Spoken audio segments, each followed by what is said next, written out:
A paz do Senhor Jesus, vamos estar mais um dia do nosso devocional, que se encontra no livro de Jó, capítulo 20, versículos 4 e 5, que diz: Não sabes que, desde a antiguidade, desde que Adão foi posto sobre a terra, o triunfo dos maus é breve e a alegria dos ímpios é apenas momentânea? Nós estamos diante de mais um capítulo, onde nós vamos ver Zofar, que é o amigo de Jó. Ele vai descrever o sofrimento dos ímpios. Esse capítulo 20, Zofar ele faz seu segundo discurso.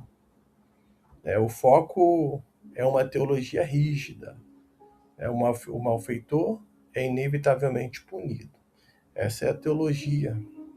Vamos colocar assim, o sermão de Zofar. Esse seria o tema. O malfeitor é inevitavelmente punido. Então, a alegria do perverso é passageira, suas riquezas serão perdidas, e o sofrimento será, sua herança. Então, esses são os assuntos que Isofá ele vai estar falando, embora ele ele descreva corretamente, a justiça de Deus, mas ele vai errar ao acusar Jó de ser um pecador oculto que está colhendo o que plantou. Nós vamos ver nesse capítulo, quando ele começa ali, lá no versículo 1, versículo 1 ao 3, quando há uma perturbação, Zofar está perturbando Jó. Quando ele diz, então Zofar, o Anamatita, respondeu, os meus pensamentos que me fazem responder, e por isso me apresso.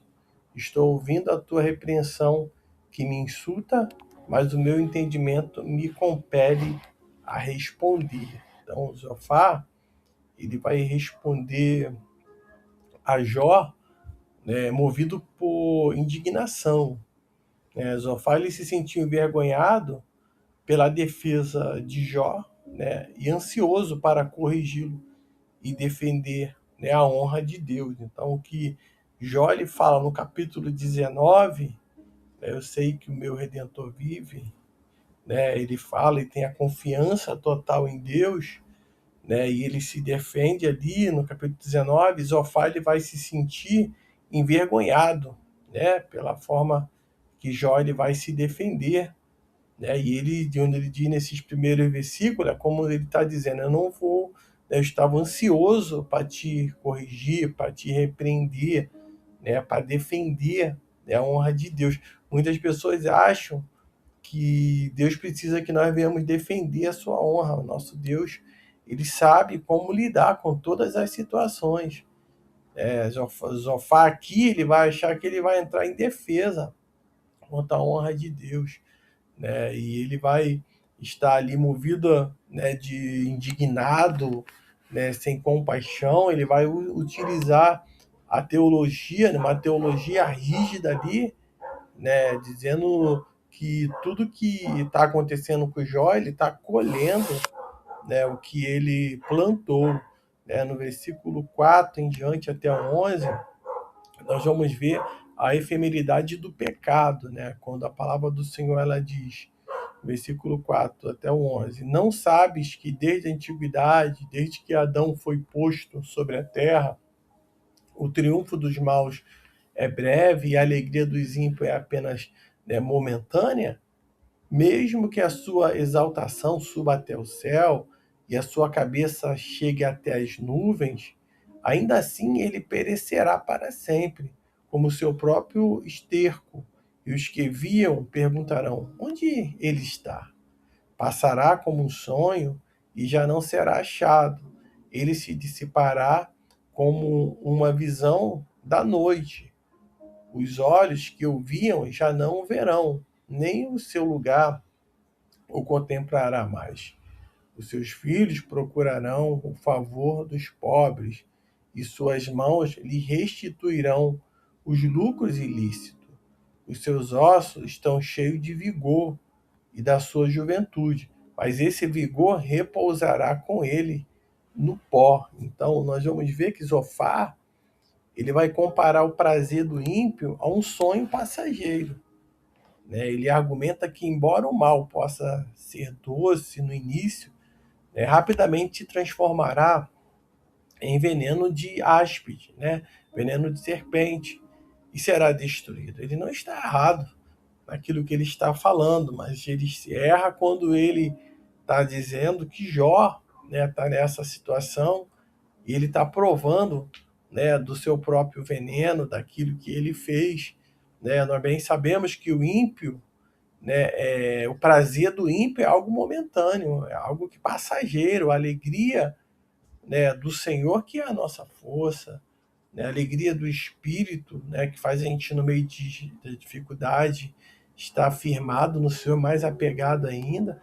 Né? Nós vamos ver que aquilo que é do ímpio realmente é passageiro, né, doce no início, mas depois, né, se torna um fel, né, e rapidamente se transforma, né, em algo que vai ser danoso para a vida daqueles que estão vivendo impiamente. Né? Ele não está errado, mas ele não poderia atribuir isso a Jó. Quando vemos no versículo 12, né, em diante, a palavra do Senhor continua dizendo: ainda que o mal lhe seja doce na boca e ele o esconda debaixo da língua, mesmo que não o queira largar, mas pelo contrário o retenha na boca, a sua comida se transforma no ventre. Dentro dele se transforma em veneno de cobra. Ele engoliu riqueza, mas as vomitará. Deus os fará sair do ventre.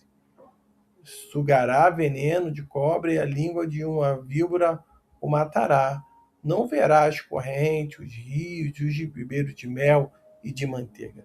Restituirá aquilo que adquiriu com trabalho e não desfrutará dele. Não se alegrará com os bens que acumulou, pois oprimiu e desamparou os pobres, roubou a casa que não edificou, não refreou a sua cobiça, por isso não salvará nada daquilo em que tem prazer. Nada escapou à sua cobiça insaciável, por isso a sua prosperidade não durará. Apesar da sua grande fartura, ficará angustiado. Toda a força do sofrimento virá sobre ele. Mesmo quando ele estiver enchendo o ventre, Deus enviará sobre ele a sua fúria, que fará chover sobre ele quando for comer. Ainda que ele fuja das armas de ferro, do arco de bronze, o atravessará. Ele arranca do seu corpo a flecha que sai resplandecente de fel. Terrores vêm sobre ele. Todas as trevas estão reservadas para os seus tesouros. Um fogo não assoprado o consumirá e o devorará o que ficar na sua tenda. Os céus revelarão a sua maldade e a terra se levantará contra ele. Os rendimentos da sua casa se irão. No dia da ira de Deus, todos se derramarão. Essa é a porção que Deus dá ao ímpio, a herança que Deus lhe reserva. Né? Vamos ver aqui a consequência e o juízo final para os ímpios. Então, o amigo, ele descreve o destino de quem oprime os fracos, né, e guarda fortunas injustas. Ele afirma que Deus enviará o furor da sua ira e consumirá o perverso, né, sendo essa a herança decretada por Deus. Então, há consequência, sim, para aqueles que estão no pecado, para aqueles que estão vivendo impiamente. Né? Nós vamos ver que ele está descrevendo aqui realmente que é uma realidade.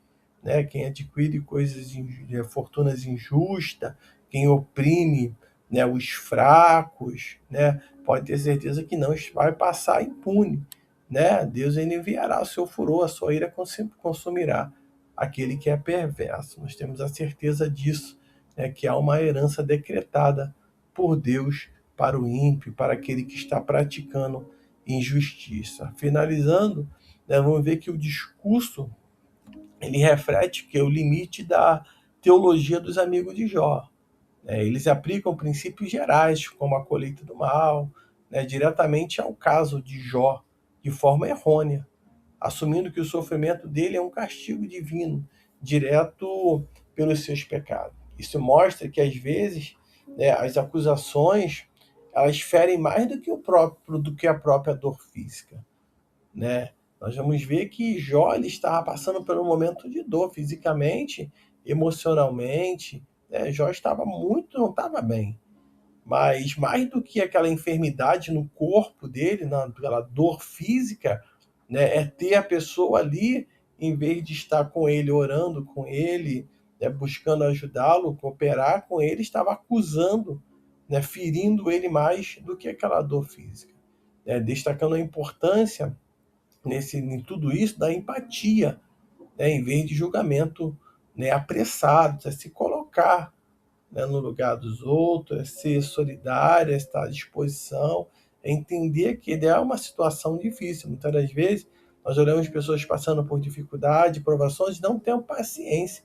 Né? Muitas vezes liberamos uma palavra que não é a palavra realmente que aquela pessoa precisa ouvir, está precisando naquele momento ouvir, né? Muitas das vezes isso acaba ferindo mais ainda a pessoa, em vez de mais do que aquela dor física. Então, que no dia de hoje nós também possamos aprender e ser boca de Deus nessa terra, ser direcionado pelo Espírito Santo, para que quando nós abrimos a nossa boca, nós venhamos falar, confortar, consolar aqueles que choram, né? Chorar com os que choram, se alegrar com os que se alegram. Essa é a recomendação que a palavra de Deus ela dá para cada um de nós. Então, que nesse dia você possa ficar com essa palavra e que o Espírito Santo de Deus ele fale mais e mais ao teu coração.